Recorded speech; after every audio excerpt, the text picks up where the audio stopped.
Hi everyone, my name is Sauvé and I'm a PhD candidate at Lancaster University, and I'm happy to present our paper, Put a Label on It, Approaches for Constructing and Contextualizing Bar Chart Physicalizations. So first of all, what is a physical data visualization or physicalization? It's a physical artifact whose geometry or material properties encode data. There's already a lot of work within the field of physicalization. Similar to 2D visualization, it's important for physicalizations to include contextual information such as data labels, legends, and annotations so that people can make sense of the data.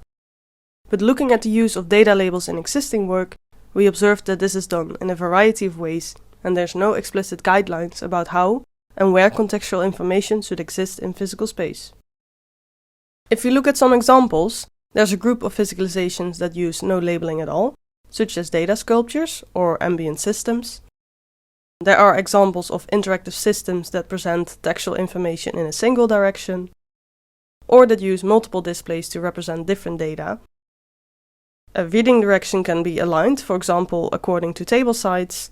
And if we look at constructive visualizations, we see that annotation is often treated as a secondary process after the construction task. So the core question that we try to answer with this work is, how does data labeling play a role in the physicalization creation process, the visualization design, and when viewed from different orientations? We designed a toolkit existing of paper data labels and 3D printed building blocks. Our methodology is based on constructive visualization work, but with the difference that we treat labeling as an active component in the creation process. In this way, people can construct their own representations, and we can study data labeling as part of the whole physicalization process and design. For the study setup, we provided 16 participants with 2 data sets, one at a time, which resulted in a total of 32 tasks across all participants. More specifically, for each task, we asked the participant to use the toolkit to create a visualization of the exemplar dataset, as you can see here.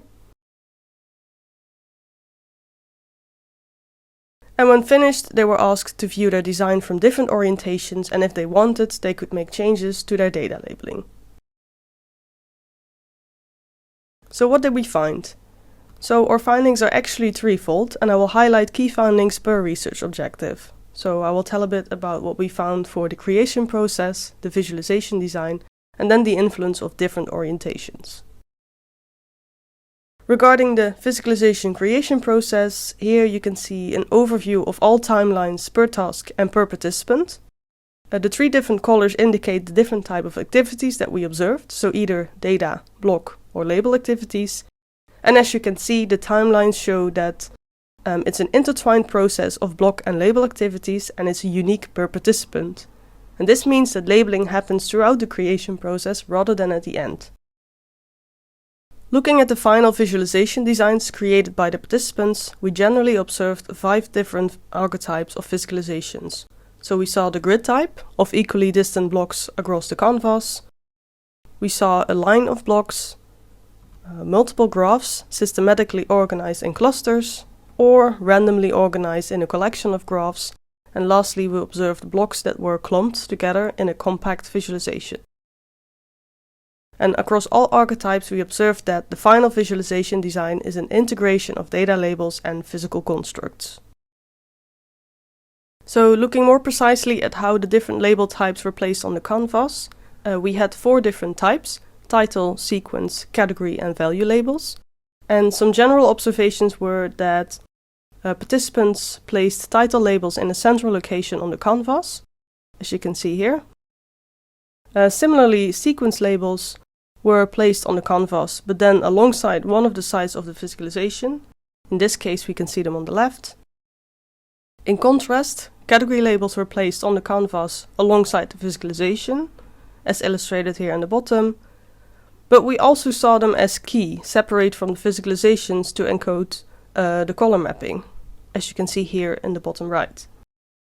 Lastly, we observed that either all value labels were used to indicate each individual data point, so you see that each bar chart has a label, or a single value was used to create a key, as can be seen on the right. Finally, the influence of orientation.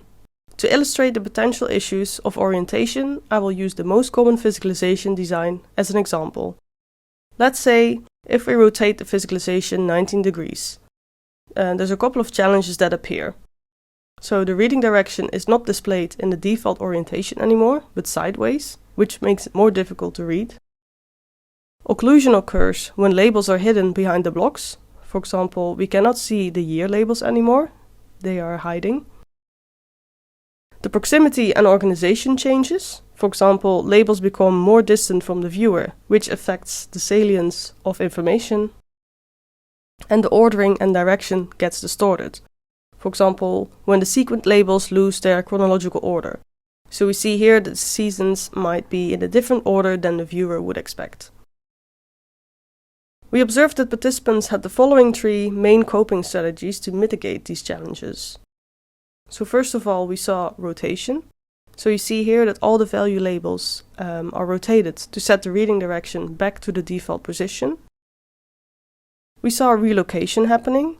This was done to avoid occlusion, increase proximity, or preserve the organization of the visualization. And lastly, we saw the introduction of an offset in relation to the physicalization, and this was to compensate for possible occlusion of labels. So finally, I would like to share some main takeaways of our work. So first of all, our work shows that it would be useful to aim for the development of a collection of best practices, guidelines, or at least illustrative work, so that we as a research field become more strategic when it comes to providing contextual information for physicalization design. Next to that, it might be necessary to expand on existing conceptual models or to introduce new models to be able to describe data labeling in relation to the construction process. The inclusion of data labels could, for example, provide people with more agency within the creation process of physicalizations. We also argue that the introduction of data labels can mitigate the challenges that are introduced by 3D physical space, such as directionality, occlusion, and user multiplicity. And lastly, our findings on the coping strategies are illustrative for ways in which future physicalization design could counteract orientation influences. So we propose the use of reactive data labels, which means labels that follow the point of view of the user to maintain reading direction and proximity, but labels that are also reactive to the physical composition of the physicalization to prevent occlusion. Because in this way, labels can maintain the relation between the viewer, but also with the physicalization. And with this, I would like to thank you for your attention, and in case of any questions, feel free to contact us.